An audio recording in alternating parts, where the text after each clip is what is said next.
নমস্কার, আমি তরুণ ঘোষ। বিশ্ব গণমাধ্যমকে জানিয়ে তিনি আবার ঘোষণা করলেন ডিসেম্বরে ফিরবেন। আজ আমি যখন খবরটা করছি, এখন 5টা বাজে, ঠিক 1 ঘন্টা আগে রয়টার্সের একটা খবর বেরিয়েছে। খবরটা যেখানে বলা হচ্ছে যে শেখ হাসিনা ডিসেম্বরের মধ্যে ফিরে আইনকে ফেস করবেন, আদালত ফেস করবেন। খবরটা এখানেই একটুখানি নতুন আছে। এতদিন তিনি বলেছিলেন যে আমি বিদেশে আছি, আমি ফিরবো। Bangladesh Hasina plan December return with party colleagues to surrender. 1 ঘন্টা আগে, আজ 10 তারিখ বেরিয়েছে। সেখানে তিনি অনেক কথাই বলেছেন, অনেক পুরনো কথা। এর আগে এনডিটিভিকে বলেছিলেন, তারপরে আরেকটি কাগজে বেরিয়েছিল, সেই বিদেশি কাগজ, সেটার নাম আমার মনে নেই। সেখানে তিনি বলেছিলেন ডিসেম্বর হয়তো হবে না, আরো আগেই আমি ফিরব। এবার স্পেসিফিক্যালি তিনি বলে দিলেন যে তিনি এবং ভারতবর্ষে যত নেতা মন্ত্রী আছে যাদের নামে নানান মামলা রয়েছে, তারা সহ সব একসঙ্গে দেশে ফিরবে এবং সেটা ডিসেম্বরের মধ্যে, এবং আদালতের দ্বারস্থ হবেন, আইনের সাহায্য নেবেন। অর্থাৎ একদিন ধরে যে কথাটা বলা হচ্ছিল তিনি আইনের ধার ধারেন না, করেন না, তো সেখানে তিনি পরিষ্কার করেছেন তিনি আইনের দ্বারস্থ হবেন। আইনের প্রতি তার শ্রদ্ধা আছে এবং তিনি এও বলেছেন যে দীর্ঘদিন মানে চালাতে গেলে, দেশ চালাতে গেলে কিছু ভুল ত্রুটি হয়, কিছু সঠিক সিদ্ধান্ত হয়, কিছু বেঠিক সিদ্ধান্ত হয়। সেই সিদ্ধান্ত সঠিক না বেঠিক, ভুল না ঠিক, তার মানে দেখার দায়িত্ব হচ্ছে জনগণের, মতামত প্রকাশ করার দায়িত্ব জনগণের। তিনি জনগণের উপরই ব্যাপারটা ছেড়ে দিয়েছেন। এর আগেও 2007 সালে তাকে অ্যারেস্ট করা হয়েছিল, তারপর জামিনে ছাড়া পাওয়ার পর আবার তাকে অ্যারেস্ট করা হয়, তারপরেই ছাড়া পেয়ে তিনি বিপুল ভোটে জয়লাভ করেন। তো এখানে যেটা আর একটা মানে সূক্ষ্ম বার্তা আছে, মানে বোঝার জন্য আপনাদের বলছি, সেটা হচ্ছে এই রয়টার্সের প্রতিবেদক তিনি বাংলাদেশ সরকারের সঙ্গে এই ব্যাপারে যোগাযোগ করেছিলেন যে শেখ হাসিনা দেশে ফিরতে চান, আপনারা তো একদিন ধরে এক্সট্রাডিশন চাইছিলেন, এবার আপনাদের মন্তব্য কি? কেউ কোনো মন্তব্য করেননি। ভেবে দেখছি, পরে বলবো, এখনো নিয়ে কথা বলবো না, এই সমস্ত মন্তব্য করে ছেড়ে দিয়েছেন। তার মানে দমটা নেই। আমি যেটা বলেছিলাম না, শেখ হাসিনা ফেরা মাত্র তাকে একবার আইনের বেড়াজালে বন্দি করে তাকে একেবারে আপেল টাপেলের সুযোগ না দিয়ে সোজা ফাঁসি কাটে ঝুলিয়ে দেবেন, সে সুযোগ নেই। কারণ বিশ্বকে জানিয়ে দিয়েছেন উনি দেশে ফিরছেন অমুক সময়। এবং দেখবেন আপনারা যেদিন যাবেন তার ঠিক 12 ঘন্টা আগে একটা ইন্টারভিউ দিয়ে দেবেন সবাইকে, যে আমি আমার এতজন লোককে নিয়ে দেশে ফিরছি। আর বাকি যা বেরিয়েছে সবই চর্চিত চর্বণ, এখানে আর নতুন কোনো কথা নেই। তার এই 15 বছরের শাসনে কি উন্নতি তিনি করেছেন, জনগণের কি অবস্থা ছিল, এখন কি অবস্থা আছে, সেই সমস্ত কথা। তার বিরুদ্ধে 1400 মামলা করা হয়েছে, তার মধ্যে অনেক ভুল ত্রুটি আছে, সেগুলো নিয়েও উনি কথা বলেছেন। তো মূল মোদ্দা কথা হলো, ওই মাইন্ড কাট চিপায় পড়ে গেছে এখন আমাদের বিএনপি সরকার। ওনাকে দেশে ফিরতে দেওয়া হবে না বললে তো হবে না, কারণ এরপর তো ভারত সরকার যোগাযোগ করবে, বলবে হ্যাঁ আমরা তো ওনাকে ফেরত দেবো, আপনারা প্লেন পাঠান।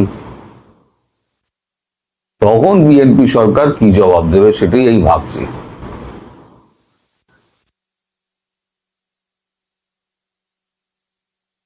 সেটা অত্যন্ত গম্ভীর ব্যাপার।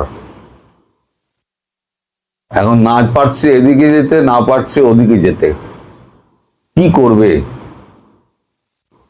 এখন সরকার যদি হ্যাঁ বলে তাহলেও মুশকিল, আবার যদি না বলে তাহলে সার্জিও ঘর থেকে আরম্ভ করে যারা যারা আছেন না এখানে, ওই ব্রেন ক্রিস্টেনশন গলায় পা তুলে দেবে। কারণ সার্জিও ঘোর কিন্তু বেশ কয়েকবার পররাষ্ট্রমন্ত্রীর সঙ্গে দেখা করেছেন এবং ওনার সঙ্গেও দেখা করেছেন, ওনার মতামত নিয়েছেন। ভেতরে ভেতরে অনেক খেলা চলছে যা আমরা জানতে পারছি না। সবই যে আমাদের চোখের সামনে হচ্ছে তা তো নয়, চোখের আড়ালে বেশি খেলা হয়, চোখের সামনে কম ধরতে পারি। আমাদের যা বলা হয় সেটা খবর নয়, আমাদের যা বলা হয় না সেটাই হচ্ছে খবর, আমি বারবার বলি। তো এই প্রতিবেদক যখন ফোন করছে তখন কেউ ফোনে আর সাড়া দিচ্ছে না। প্রশ্ন শুনেই তারা আমতা আমতা করে, না এখন ঠিক বলতে পারবো না, এখন ব্যস্ত আছি, পরে ফোন করবেন, বা অন্য লোককে অমুক লোককে ফোন করুন বলে সে কেটে দিচ্ছে। তিনি নির্দিষ্ট করে কারোর নাম বলেননি, উনি বলেছেন শুধু মন্ত্রণালয়ের সঙ্গে, পররাষ্ট্র মন্ত্রণালয়ের সঙ্গে আমি কথা বলেছিলাম। তো শেষে প্রতিবেদক হতাশ হয়ে ছেড়ে দেন, কেউ কিছু বলতে চাননি বলে ছেড়ে দেন। এই হচ্ছে আমাদের সরকারের অবস্থা। এই এত দুর্বল সরকার, সে ফাঁসিতে জড়ানো ঝুলিয়ে দেওয়ার কোনো হিম্মত দেখাতে পারবে? যেখানে প্রধানমন্ত্রী স্বয়ং তার দেশে ফিরছেন এবং পাসপোর্ট নিয়ে একটা জটিলতা আছে, সেটা নিয়েও উনি কথা বলেছেন। তো এখন সবটা নির্ভর করছে শেখ হাসিনা যাওয়ার আগে কটা দিনের উপরে। এখন ভারত সরকার ভেতরে ভেতরে কি করছে আমরা জানি না, বলতে পারবো না। তবে এটা ঠিক, একটা গভীর খেলা হচ্ছে, জলের নিচে গভীর জলের খেলা হচ্ছে। কার হাতে কি দণ্ড আছে ভগবান জানে, কিন্তু খেলাটা সম্পূর্ণ বাংলাদেশকে ঘিরে, এবং এর মধ্যে মায়ানমার আছে, ভারত আছে, চীন আছে, রাশিয়া আছে, আর আমাদের ওয়াশিংটন ডিসি আছে। ওয়াশিংটন ডিসি তার সর্বোচ্চ শক্তি প্রয়োগ করছে ভারতের সঙ্গে একটা ভালো সম্পর্ক করার, আর সেখানে জানে যে হচ্ছে বাংলাদেশ হচ্ছে সব থেকে সফট ইস্যু ভারতের কাছে, অতএব বাংলাদেশ নিয়ে পড়ো। তাই সার্জিও ঘোর ওনার সঙ্গে এতবার দেখা করছেন। প্রথমে অনুমতি পাননি, তারপর ধীরে ধীরে অনুমতি পেয়েছেন। অনুমতি পাওয়ার পর বেশ কয়েকবার দেখা করেছেন। আগে আপনারা মানতে চাননি, এখন তো কাগজেই বেরিয়ে যাচ্ছে। সবকিছু আরো পরিষ্কার হবে, যত দিন আসবে তত আপনাদের কাছে পরিষ্কার আসবে, পরিষ্কার হয়ে আসবে। এই যে আপনারা আমায় এত গালাগাল করতেন, স্বপ্ন দেখছে, গাঁজা গঞ্জিকা সেবন করেছে, আমি যখন প্রথম প্রথম বলতাম শেখ হাসিনা দেশে ফিরবেন সঠিক সময়, মাথা উঁচু করে ফিরবেন, তিনি প্রধানমন্ত্রী হিসেবেই ফিরবেন। হয়তো প্রধানমন্ত্রী হিসেবে একটু বাড়াবাড়ি হয়ে গেছে বলাটা, কিন্তু শেখ হাসিনা পালিয়ে যাওয়ার মহিলা নন, তিনি ফিরছেন। এখন অনেকেই ঢোক গিলছে, আবার অনেকে যাই বলি না কেন তাতেই একটা কিছু দেখে দিচ্ছেন। আমি তাদের কথা বাদ দিলাম, তাদের মন্তব্য আমি পড়িই না। তবে আমার যা রিডিং, আমার কাছে যা খবর, 19 সেপ্টেম্বর মাসেই ফিরবেন। এর মধ্যে ভারত একটা চূড়ান্ত চাপ সৃষ্টি করবে, চূড়ান্ত, বাপের নাম ভুলিয়ে দেবে এমন চাপ সৃষ্টি করবে। বাপ বাপ বলে চাপ, ওই ট্রাভেল ভিসা বলুন আর যাই বলুন সব দিয়ে দিতে হবে, দিয়ে নিজেদের হাত পা ঝাড়া করতে হবে। যাই হোক, সামনে অনেক ঘটনা আছে, গভীর জলের খেলা চলছে, সামনে অনেক ঘটনা আছে, দেখতে থাকুন। দর্শক, প্রথম আলোর একটা লেখায় লেখক গবেষক মহিউদ্দিন আহমেদ তিনি শেখ হাসিনার যে রয়টার্সের সাক্ষাৎকারে তিনি ডিসেম্বরে ফিরবেন এই ঘোষণা দেয়া, সেটার পরিপ্রেক্ষিতে তিনি বলেছেন যে মানে আসার জন্য যদি এত ব্যস্ত হয়ে পড়েন তাহলে গিয়েছিলেন কেন, এরকম বক্তব্য মহিউদ্দিন আহমেদ দিয়েছিলেন। সেটা নিয়ে আমরা একটা আলোচনা করেছিও। এবার আমরা দেখলাম যে মহিউদ্দিন আহমেদের মতো আরেকজন, মানে কট্টর শেখ হাসিনা বিরোধী আরেকজন, যার কথাবার্তা শুনলে আমার প্রচণ্ড ভাল লাগে, প্রাণটা জুড়িয়ে যায়। তিনি ডক্টর আসিফ নজরুল, ডক্টর ইউনূসের মেটিকুলাস ডানহাত এবং 1.5 বছরে বাংলাদেশের আইন আদালতকে কুক্ষিগত করার মাস্টারমাইন্ড যিনি আসিফ নজরুল, সেই আসিফ নজরুল অসাধারণ একটা কথা বলেছেন। এবং তিনি শেখ হাসিনার উদ্দেশ্যে বলছেন যে আসবেনই যখন, ডিসেম্বর পর্যন্ত অপেক্ষা করবেন কেন, তাড়াতাড়ি আসেন, এখনই আসেন। এরকম বক্তব্য আসিফ নজরুল দিয়েছেন। তার বক্তব্য ফেসবুকে তিনি যেটা লিখেছেন সেটা খুব ভালো লেগেছে এবং সেটা নিয়ে গণমাধ্যমে নিউজও হয়েছে। আসিফ নজরুল মূলত কি বোঝাতে চাইলেন, যেটা বোঝাতে চাইলেন সেটা ঠিকঠাক বোঝাতে পারলেন কিনা, কিংবা তিনি যেটা বোঝাতে চাইলেন তার সঙ্গে তার নিজের কর্মকাণ্ড সাংঘর্ষিক হয় কিনা, চলুন একটু বুঝে ওঠার চেষ্টা করি। কারণ শেখ হাসিনার এই ফেরার ঘোষণা নিয়ে তো বহুজন বহুভাবে আলোচনা করছে এবং অনেকের অনেক ধরনের আলোচনা নিয়ে আমরা আলোচনা করছি, কোনো একটা স্পেসিফিক পক্ষের আলোচনা আমরা করছি না। আমরা যেমন নিরপেক্ষ পত্রিকার নিউজ নিয়ে আলোচনা করছি, ডেইলি স্টারের শেখ হাসিনার বিকৃত ছবি ছাপা নিয়ে আলোচনা করছি, হান্নান মাসুদের শেখ হাসিনার ফাঁসি চাই স্লোগান নিয়ে আলোচনা করছি, নাহিদ ইসলামের শেখ হাসিনা আসবেন ফাঁসির জন্যই আসবেন এটা নিয়ে আলোচনা করছি, জামাতের আমিরের মানে ওই আগে বলছেন পালাবেন না তবুও চলে গেছেন, এখন বলছেন আসবেন, তিনি আর আসবেন না, এই বক্তব্য নিয়েও আমরা বলছি। আমরা চাই যে সব মতের মানুষ কে কিভাবে নিজেদের মানে অভিমত ব্যক্ত করছে সেই ব্যাপারগুলো পুঙ্খানুপুঙ্খভাবে আলোচনা করা। চলুন একটু আসিফ নজরুলকে একটু মানে আমরা বুঝি যে তিনি কি বোঝাতে চাইলেন, তার সঙ্গে তার নিজের কর্মকাণ্ড সাংঘর্ষিক হয় কিনা। থাকবেন দর্শক। বলছিলাম ডক্টর আসিফ নজরুলের কথা। আসিফ নজরুল উপদেষ্টা হওয়ার আগে এক ভিডিও বার্তা যেটা সামাজিক যোগাযোগ মাধ্যমে খুবই ভাইরাল হয়েছে, ওই যে ডায়লগটা আছে, হায় আল্লাহ আমি যদি কোনোদিন দেশের মন্ত্রী হতে পারতাম তাহলে জান প্রাণ উজাড় করে কাজ করতাম, মানুষের মন জয় করার চেষ্টা করতাম। মানুষের মন জয় করা মানে তো সৃষ্টিকর্তার মন জয় করা। এই যে ডায়লগটা ভাইরাল হওয়া, তারপরে দেখলাম যে তিনি মেটিকুলাস ডিজাইনে উপদেষ্টা হলেন এবং উপদেষ্টা হওয়ার পরে তার প্রকৃত চেহারাটা আমরা দেখতে পেলাম। সারা জীবন মানে আইন আদালতের স্বাধীনতা চাওয়া এই ব্যক্তি নিজে যখন আইন মন্ত্রণালয়ের দায়িত্ব পেলেন তখন তার পৃষ্ঠপোষকতায় আদালতকে কুক্ষিগত করা হলো, আদালতের বিচারকদের মানে হাত বেঁধে রাখার চেষ্টা করা হলো, আদালতে মব তৈরি করা হলো এবং সব কিছু তিনি করলেন। এবং তিনি ঘোষণা দিয়ে চাঁদাবাজদের জামিন নিশ্চিত করার ঘটনাও ঘটিয়েছেন। এখন আসিফ নজরুল শেখ হাসিনা ব্যাপারে কি বলছেন? শেখ হাসিনা ব্যাপারে তিনি যেটা বলছেন প্রথম বাক্যটা এটা অ্যাপ্রোপ্রিয়েট। যদি ফিরতেই চান তাহলে দেরি করে লাভ কি, তিনি তাড়াতাড়ি ফিরে আসেন, এটার সঙ্গে আমি একমত। কিন্তু পরবর্তী যে কথাগুলো সেগুলোর সঙ্গে তার ব্যক্তি জীবন কিংবা কর্মকাণ্ড, উপদেষ্টা জীবন কিংবা তার উপদেষ্টা জীবনের কর্মকাণ্ড একটু মেলানো যায় কিনা সেটা আমরা চেষ্টা করব। মানবজমিনের এই শিরোনামটা দেখে নিন, সেখানে বলা হচ্ছে শেখ হাসিনার উদ্দেশ্যে ডক্টর আসিফ নজরুল, ডিসেম্বর পর্যন্ত অপেক্ষা কেন, আপনি এখনই দেশে ফিরে আসুন। ক্ষমতাচ্যুত শেখ হাসিনার আত্মসমর্পণের ঘোষণার পর তার উদ্দেশ্যে ডক্টর আসিফ নজরুল বলেছেন আপনি এখনই ফিরে আসুন। নিজের ভেরিফাইড ফেসবুক পেজে তিনি এটা বলেছেন। স্বাগতম শেখ হাসিনা শিরোনামে ওই স্ট্যাটাসে ডক্টর আসিফ নজরুল লিখেন, অন্তর্বর্তী সরকারের সময় শেখ হাসিনাকে দেশে ফিরিয়ে আনার জন্য ভারত সরকারের কাছে আনুষ্ঠানিকভাবে অনুরোধ জানানো হয়েছিল।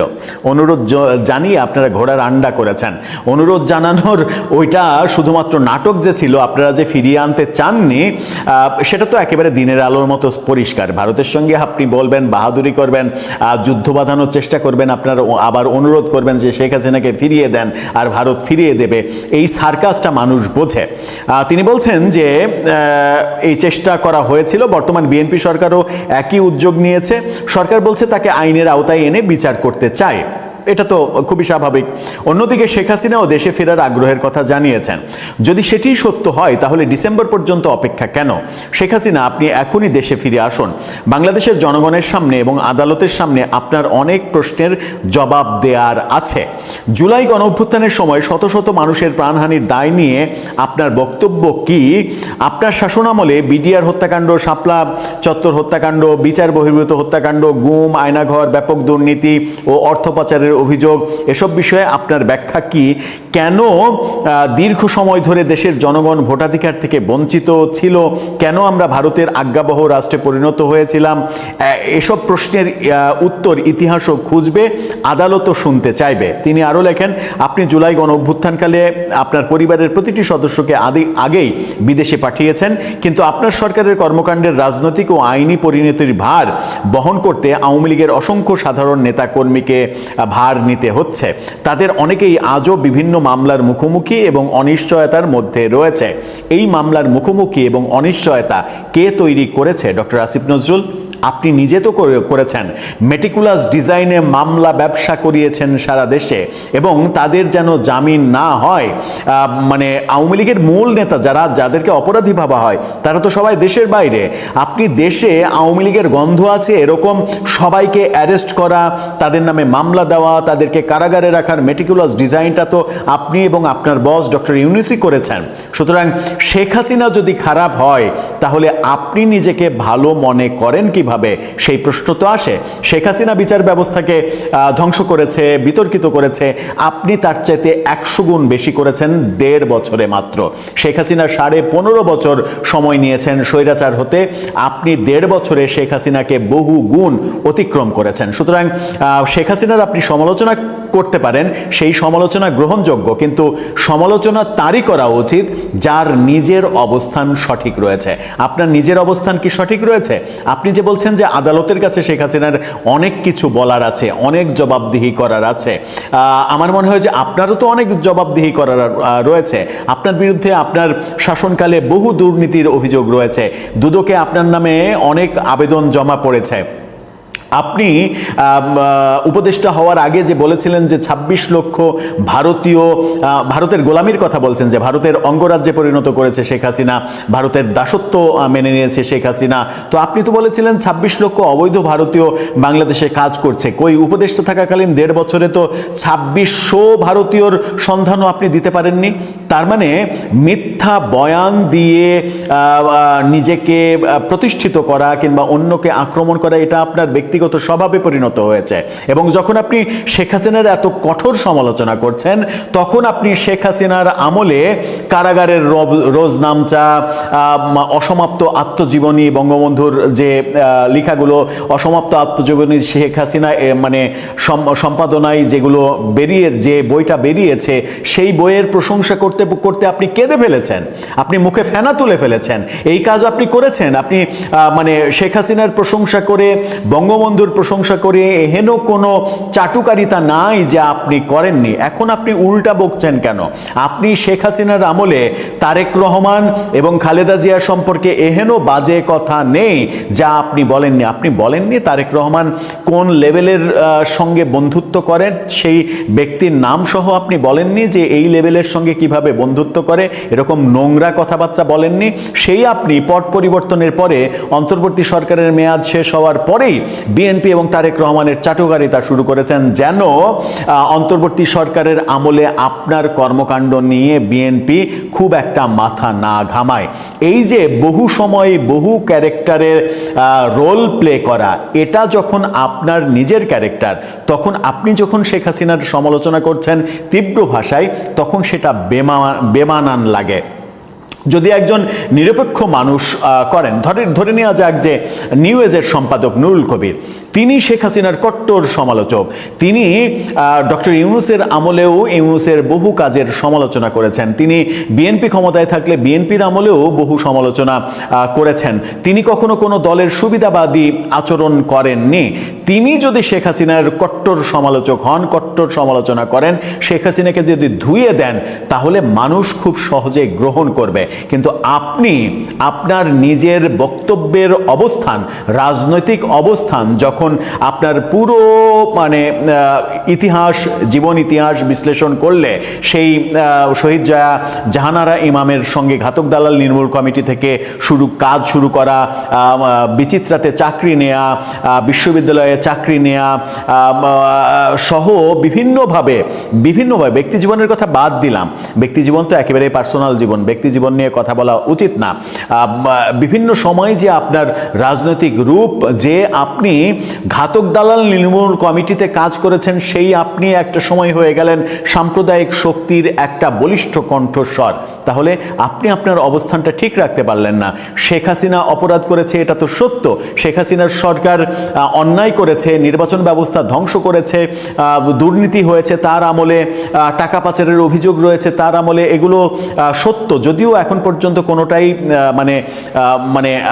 আলোর মুখ দেখেনি। শেখ হাসিনার আমলে 26 লক্ষ ভারতীয় এদেশে অবৈধভাবে কাজ করেছে, সেটা সুযোগ পাওয়া সত্ত্বেও 1.5 বছরে আপনি প্রমাণ করতে পারেননি, একজন নাগরিকের তথ্য উদ্ঘাটন করতে পারেননি। সুতরাং সুযোগ থাকা সত্ত্বেও যেটা করতে পারেননি, শেখ হাসিনা ভারতের সঙ্গে গোলামির চুক্তি করেছে এটা বলে বলে মুখে ফেনা তুলে 1.5 বছরে ক্ষমতায় থাকাকালীন একটি গোলামির চুক্তিও আপনি প্রকাশ্যে আনতে পারেননি। যে ব্যাপারগুলো আমরা বারবার দাবি করেছি, শেখ হাসিনা কোন কোন চুক্তি করেছেন সেগুলো প্রকাশ্যে আনেন, প্রকাশ্যে এনে সেই চুক্তিগুলো বাতিল করেন, সেগুলো করেননি। কিন্তু আজকে আপনি বলছেন নানা ধরনের মুখরোচক কথা। এই যে নানা ধরনের মুখরোচক কথা, আপনি কি বুঝতে পারছেন যে উপদেষ্টা হওয়ার আগের আসিফ নজরুলের গ্রহণযোগ্যতা আর উপদেষ্টা হওয়ার পরে আপনার গ্রহণযোগ্যতা, এই গ্রহণযোগ্যতায় আকাশ পাতাল তফাৎ তৈরি হয়েছে? আমার মনে হয় যে এই ব্যাপারে সচেতনতাটা খুবই দরকার। শেখ হাসিনা বিষয়ে তিনি বলছেন যে আইনের মুখোমুখি হন, আদালতে আপনার অবস্থান তুলে ধরেন, আর যদি দেশে ফেরার বাস্তব পরিকল্পনা না থাকে তাহলে বারবার ফেরার ঘোষণা দিয়ে নিজ দলের সাধারণ নেতাকর্মীদের বিভ্রান্ত এবং অপ্রয়োজনীয় ঝুঁকির মধ্যে ফেলবেন না। এই যে অপ্রয়োজনীয় ঝুঁকি, তার মানে এই ট্র্যাডিশনটা আপনি নিজেই চালু করেছেন। আপনি অহেতুক নির্দোষ বহু আওয়ামী লীগের সাধারণ নেতা কর্মী যারা কোনো ধরনের কোনো অপরাধের সঙ্গে জড়িত না, তাদের বিরুদ্ধে মামলাবাজির ব্যবসা করিয়ে তাদেরকে মেটিকুলাস ডিজাইনে কারাগারে রেখেছেন, এবং আপনি এবং স্বরাষ্ট্র উপদেষ্টা প্রকাশ্যে বলেছেন তারা যেন জামিন না পায় সেই ব্যবস্থা করা হবে। আপনি আইনের ছাত্র হিসেবে এটা কি বলতে পারেন যে এ ধরনের বক্তব্য কোনো মন্ত্রী কিংবা কোনো দায়িত্বশীল ব্যক্তি বলতে পারে, আদালতের ওপরে খবরদারি করতে পারে যে জামিন যেন না হয় আওয়ামী লীগ ছাত্রলীগের কারো, সেই ব্যাপারটা আমরা নিশ্চিত করব? আপনি নিজেই তো আদালতের বিচার ব্যবস্থা ধ্বংস করেছেন, আপনি দায় চাপাচ্ছেন শেখ হাসিনার উপরে। শেখ হাসিনা তো করেছে, শেখ হাসিনা করেছে বলেই আমরা তাকে তাড়িয়েছি, তিনি চলে গেছেন। তো তার বিপরীতে আপনি ভালো শাসন ব্যবস্থা দিতে পারেননি বলেই আজকে অপ্রত্যাশিতভাবে শেখ হাসিনার আলোচনাটা প্রাসঙ্গিক হয়ে গেছে। আর শেখ হাসিনার আলোচনা যখন প্রাসঙ্গিক হয়ে গেছে, তখন আপনাদের বুকের ভিতর, আপনারা যারা অপরাধ করেছেন, যারা অপরাধ করেননি, তাদের কিন্তু বুকের মধ্যে কাঁপন ধরবে না, কিন্তু আপনার মতো যারা মানে মুখে ভালো কথা কাজে অন্যটা দৃশ্যমান হয়েছে যাদের বেলায়, তাদের বুকের মধ্যে ধুকধুকানি শুরু হয়েছে কেন? এটা তো হওয়ার কথা নয়। বরং আমাদের খুশি হওয়ার কথা, আমরা যারা চাই শেখ হাসিনাকে ফিরিয়ে এনে বিচারের মুখোমুখি করতে, তাদের বরং খুশি হওয়ার কথা যে আমরা তাদেরকে ফিরিয়ে আনতে অনেক দেরি হতো, তিনি নিজেই ফিরতে চাচ্ছেন ডিসেম্বরে, আসেন না, এসে বিচারের মুখোমুখি হন। এতে তো খুশি হওয়ার কথা। এতে এত উদ্বিগ্ন হচ্ছেন কেন আপনারা? দর্শক, আপনার মতামত এ ব্যাপারে জানিয়ে লিখতে পারেন আমাদের কমেন্ট বক্সে।